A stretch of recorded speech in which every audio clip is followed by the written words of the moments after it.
Bismillahirrahmanirrahiim. Saaxiibayaal, muuqaal kale cusub ayaan idin haynaa. Madaxweyne Maxamed Cabdullaahi Farmaajo oo khadka taleefoonka kula hadlay ciidamada ku maqan dalka Eritrea ee ciidamada Eritrea ku maqan oo ooyay markii ay maqleen codka madaxweyne Maxamed Cabdullaahi Farmaajo. Haddaba sababtu maxay tahay oo ciidamadaasi ay u ilmeeyeen?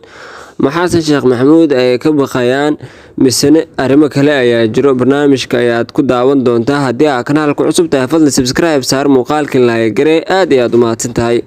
Madaxweyne Maxamed Cabdullaahi Farmaajo oo 5,000 oo askari u diray dalka Eritrea loona soo tababarayay waa markii ugu horeysay ciidamo Soomaali oo gaaraya 5,000 oo askari ah tababar dibadeed loo diro.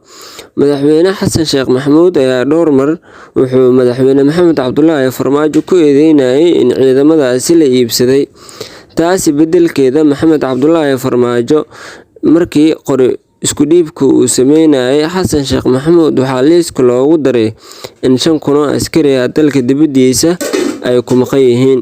Taasi oo dadka shacabka Soomaaliyeed ay la noqotay fajac iyo layaab, iyo dadkii madaxweyne Maxamed Cabdullaahi Farmaajo markaasi ajaafo ballaaran u geystay.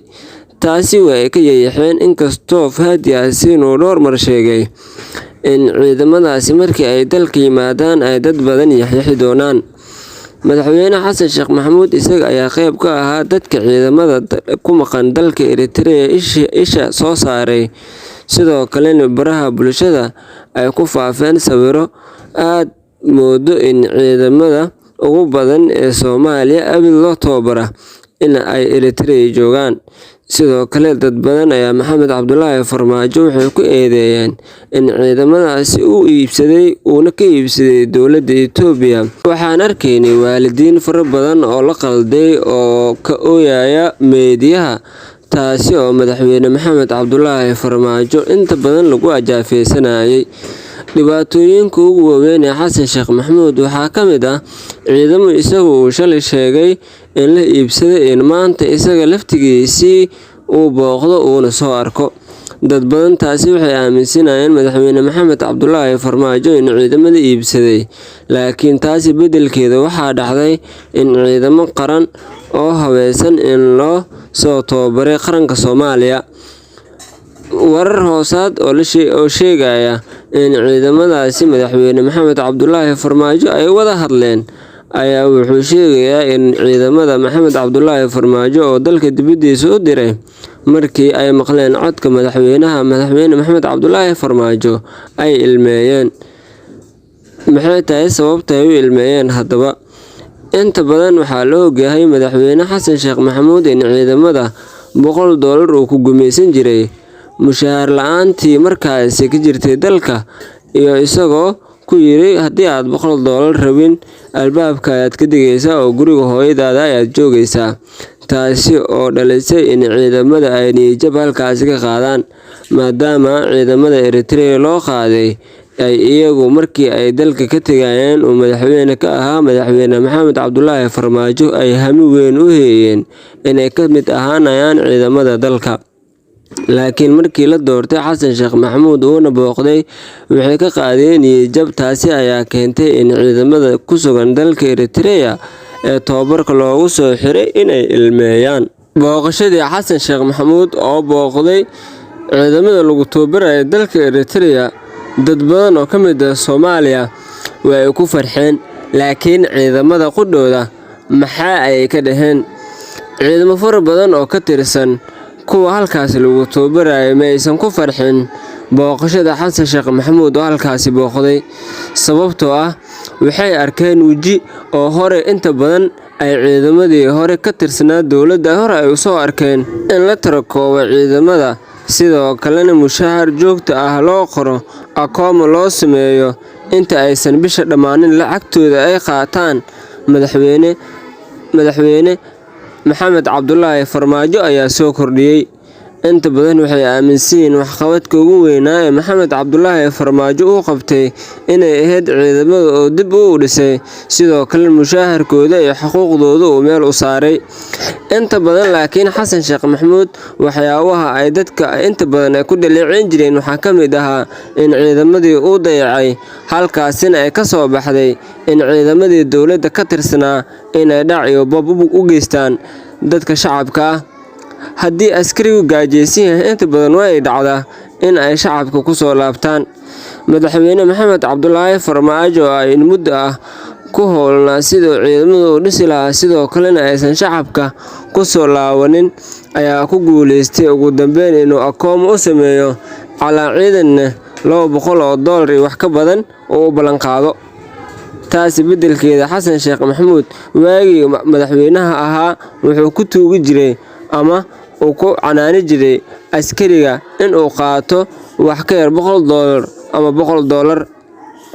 waxyaabaha aadka ay ula dhaceen ciidamada Maxamed Cabdulaahi Farmaajo waxay qayb ka tahay horumarka uu ka gaaray xagga iyo ciidamada, iyadoo la wada ogyahay qofna ay iska dhitiri kareen waxqabadkii ballaarnaa ee madaxweyne Maxamed Cabdulaahi Farmaajo. haddana ciidamada markale ay waxay tabayaan in ay helaan sida hogaamiye madaxweyne Maxamed Cabdulaahi Farmaajo oo kale ah. inkastoo laakiin ay taasi adag tahay Xasan Sheekh Maxamuud inuu noqdo sida Maxamed Cabdulaahi Farmaajo kale, haddana inta badan dadku waxay ku haminayaan ama ciidamadu waxay ku haminayaan in ay helaan Maxamed Cabdulaahi Farmaajo oo dib u soo laabto, halka shacabka laftigooda ay 80% ay yihiin taageero Maxamed Cabdulaahi Farmaajo. inta badan waxaa aragnaa dad kala duwan ee taageero ah madaxweyne Maxamed Cabdulaahi Farmaajo. dowladdan hadda taagan ma ahan dowlad shacab ee waa dowlad uu baarlamaan hogaamiyo. mar walba siyaasad xumada soo wajahda Xasan Sheekh Maxamuud waxay sii dhalinaysaa in ay shacabka sii jeclaadaan madaxweyne Maxamed Cabdulaahi Farmaajo, iyadoo la wada ogyahay 80% maantadan Xasan Sheekh Maxamuud dowladda uu hogaamiyo iyo maca shacabkeeda inay taageer u yihiin madaxweyne Maxamed Cabdulaahi Farmaajo. iyadoo taasi ay jirto, Xasan Sheekh Maxamuud wuxuu ku kacaa ficilo uusan ka fiirsanin, taasi oo ah in waxyaabihii hor loogu nacay in uu dib u soo celiyo.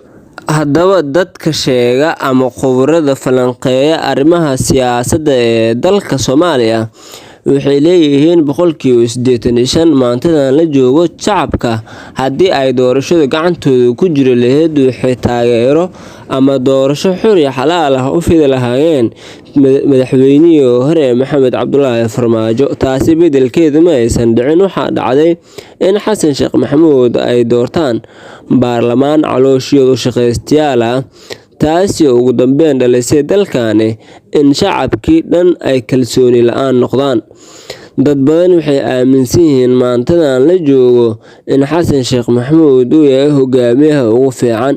kuwaasi waa kuwa qabyaaladda ku taageera madaxweyne Xasan Sheekh Maxamuud, laakiin dadka patriotism-ka u orda inta badan waxay taageero u yihiin madaxweyne Maxamed Cabdulaahi Farmaajo. sababaha lagu taageerana cid walba way ogtahay oo kama qarsoona.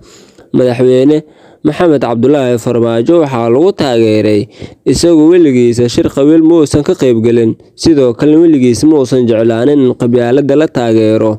weli lama arkin madaxweyne Maxamed Cabdulaahi Farmaajo oo shir ay qabiilkiisa qabanayaan oo ka qaybgalay, laakiin dhowr mar ay u dhacday Xasan Sheekh Maxamuud oo qabiilkiisa shir kala qaybgalay, kaasoo weliba qabiilkiisa ku faanaya.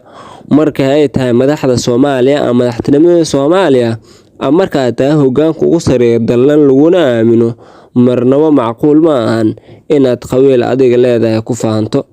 taasi oo ugu dambeyn dhalin karta shacabka adiga ku taageero ma ahan qabiilkaaga oo kaliya, waxay isugu jiraan qof adiga ku ehel ah ee dallan oo adiga hogaamiye u tahay. inta aan muuqaal noocan ah kulmeyno, sidaas iyo nabadgelyo.